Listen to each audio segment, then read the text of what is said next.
Lyca productions Subaskaran தயாரிப்பில் ஜெயராம் ஊர்வசி நடிக்கும் Parimala and go June 5 முதல் திரையரங்குகளில். சம்மர் வந்தாச்சு. What's your plan for this holiday? எங்க கிட்ட விட்டுருங்க, நாங்க பாத்துக்கிறோம். GT Holidays, South India's #1 travel brand. தமிழக முதல்வராக பதவியேற்று முதல் முறையாக டெல்லி சென்று வந்த ஜோசப் விஜயின் டெல்லி பயணங்கள் குறித்து அடுக்கடுக்காக விமர்சனங்கள் கிளம்பியுள்ளன. ஆட்சியேற்ற கையோடு தேர்தலில் தாவேகா அள்ளிவிட்ட வாக்குறுதிகளை நிறைவேற்ற வேண்டிய கடமையில் இருந்து தப்பிப்பதற்காக கஜானா காலி என்றும் தமிழக நிதி நிலைமை குறித்து வெள்ளை அறிக்கை விடப்போவதாகவும் சொல்லிக் கொண்டிருந்தார் முதல்வர் விஜய். இந்நிலையில் பிரதமரை சந்திக்க தனி விமானம் பிடித்து டெல்லிக்கு சென்றிருக்கிறார். தனி விமான செலவு எத்தனை லட்சங்களோ. தாவேகா கணக்கில் கஜானா காலியாகி தமிழக நிதி நிலைமையே மோசமாக இருக்கும் நிலையில் விஜயின் தனி விமான செலவு யாருடைய கணக்கில் வரும் என கேள்வி எழுப்புகிறார்கள் நடுநிலையாளர்கள். இரண்டாவதாக டெல்லி சென்ற விஜய்க்கு தமிழக டிஐஜி தர்மராஜ் தலைமையில் ஒரு பாதுகாப்பு டீம், டெல்லி மாநில போலீஸ் பாதுகாப்பு டீம், டெல்லி திகார் சிறையின் தமிழக கமாண்டோஸ் இடம்பெறும் ஒரு பாதுகாப்பு டீம், இதுபோக சென்ட்ரல் ஆர்ம்டு போலீஸின் ஒரு பாதுகாப்பு டீம், மத்திய அரசு கொடுத்த ஒய் பிரிவு பாதுகாப்பு போலீசார் என அரசு தரப்பிலேயே 5 வகை பாதுகாப்புகள் வழங்கப்பட்டுள்ளன. இது போதாதென்று அவருக்கென அவரே ஏற்பாடு செய்து கொண்ட தனியார் பாதுகாப்பு அமைப்பையும் கூட்டிச் சென்றார். எதற்கு இந்த ஆடம்பரம்? இந்திய பிரதமர் கூட தனக்கென தனி பாதுகாப்பு ஏற்பாடு செய்து கொள்ளவில்லையே என்கிறார்கள்.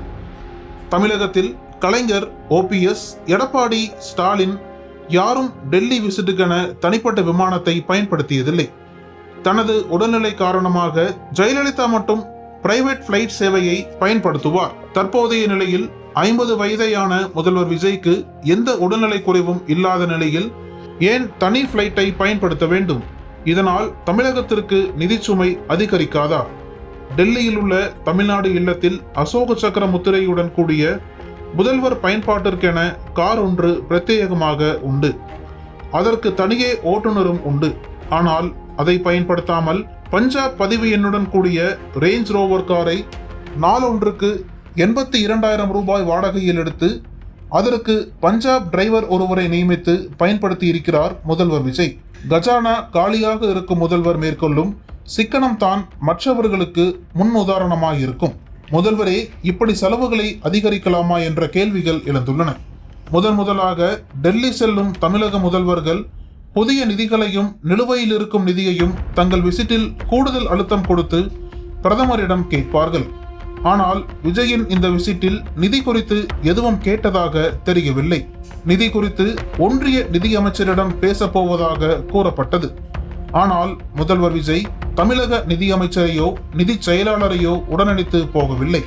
பிறகு எப்படி ஒன்றிய நிதியமைச்சருடனான சந்திப்பில் இவை குறித்து பேச முடியும்? இந்திய பிரதமருடனான தமிழக முதல்வரின் சந்திப்பு பொக்கே, சால்வை, படத்திற்கு போஸ் இவையெல்லாம் சேர்த்து 10 நிமிடத்திலேயே முடிந்தது. நிதி குறித்த விவரங்களை எல்லாம் பேச வேண்டுமென்றால் இந்த சந்திப்பு அரை மணி நேரமாவது நீடிக்க வேண்டும் என்றும் சுட்டிக்காட்டுகிறார்கள்.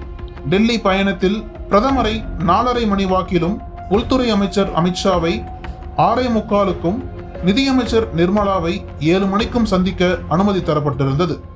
திட்டமிட்டபடி பிரதமருடனான சந்திப்பு நடந்தது. ஆனால் உள்துறை அமைச்சருடனான சந்திப்பு நடக்கவில்லை. முதல்வரை பார்க்க நேரமில்லை என மறுத்ததாக தெரிகிறது.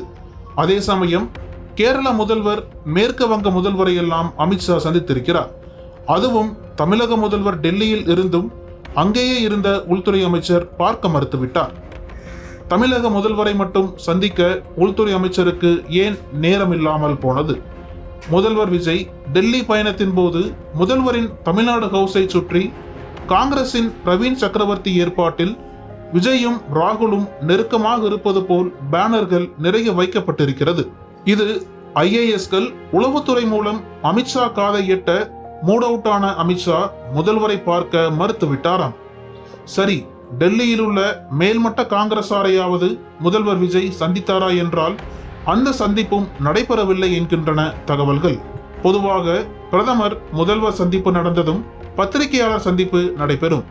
ஆனால் முதல்வர் விஜய் பிரதமர் சந்திப்புக்கு பின் பத்திரிகையாளர் சந்திப்பு எதையும் நடத்தவில்லை. இந்த சந்தர்ப்பங்களில் முந்தைய தமிழக முதல்வர்கள் பத்திரிகையாளர்களை சந்திப்பர்.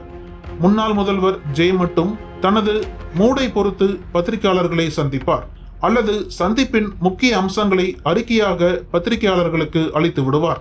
விஜயோ இரண்டையும் செய்யவில்லை. ஆட்சி பொறுப்பேற்று முதல் முறையாக முதல்வர் டெல்லி செல்லும் பயணம் முக்கியமானது. ஆனால் முதல்வர் விஜயோ தனது டெல்லி பயணத்தில் அனைத்து வகையிலும் ஃபெயிலியராகி திரும்பி வந்துள்ளார் என்ற குரல்கள் எழ ஆரம்பித்துள்ளன. நக்கீரன் டிவிக்கு சப்ஸ்கிரைப் செய்யுங்கள். உங்கள் ஆதரவே எங்கள் பலம். ஆசிரியர்களுக்கு நண்பனாகவும் மாணவர்களுக்கு ஆசானாகவும் திகழும் தேர்வு வழிகாட்டி. ஒவ்வொரு பாடத்திற்கும் அனுபவமிக்க ஆசிரியர்களின் துல்லியமான தெளிவான விடைகள். CNC இருக்கு, தேர்வு பயம் எதற்கு? இது தீரன் பப்ளிஷிங் ஹவுஸ் விற்பனை வெளியீடு.